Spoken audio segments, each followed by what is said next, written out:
Göstüye dillerime gelmektin ağırmenine Cigitlerle kızarı kuşum çilime nasibine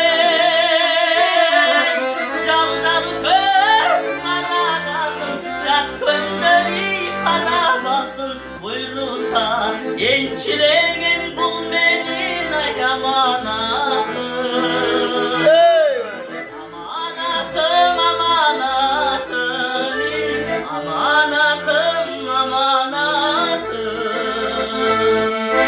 Çalcalı göz kanadım Çak gözleri karamasın Ankeri elçiliğin